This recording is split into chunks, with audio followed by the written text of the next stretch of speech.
ಯಾದಗಿರಿ ಜಿಲ್ಲೆಯ ಶಾಪುರ್ ನಗರದ ಪ್ರತಿಯೊಂದು ನಗರಕ್ಕೂ ಖಾಸಗಿ ಕೋಚಿಂಗ್ ಹಾವಳಿ ಹೆಚ್ಚಾಗಿದ್ದು, ಪ್ರತಿಯೊಂದು ನಗರಕ್ಕೂ ಹಣ ಸುಲಿಗೆ ಮಾಡುವ ವ್ಯವಹಾರವಾಗಿದೆ. ಯಾವುದೇ ಸರ್ಕಾರದ ಅನುಮತಿ ಇಲ್ಲದೆ ಕೆಲವೊಂದು ಪಟ್ಟಭದ್ರ ಹಿತಾಸಕ್ತಿಗಳ ಕೈವಾಡದಿಂದ ದುಡ್ಡು ಗಳಿಸುವ ಕಾಯಕವನ್ನಾಗಿ ಮಾಡಿಕೊಂಡಿದ್ದಾರೆ. ಇಂತಹ ಅನಧಿಕೃತ ಕೋಚಿಂಗ್ ಸೆಂಟರ್ಗಳಿಗೆ ಕಣ್ಣೆದ್ರೆ ಈ ರೀತಿ ಸುಲಭ ಮಾಡ್ತಿರುವ ಖಾಸಗಿ ಕೋಚಿಂಗ್ಗಳ ಮಾಲೀಕರ ವಿರುದ್ಧ ಕಾನೂನು ಕ್ರಮ ಕೈಗೊಳ್ತಾರಾ ಅಧಿಕಾರಿಗಳು?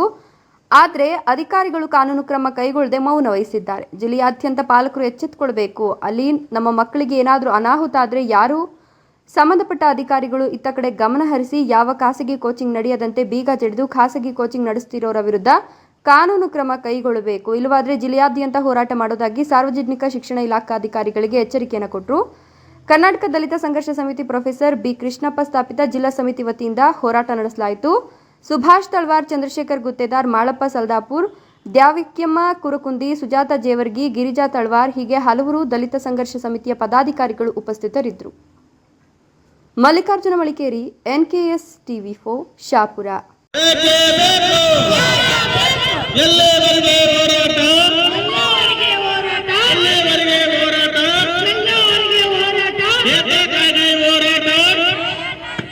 Yeah.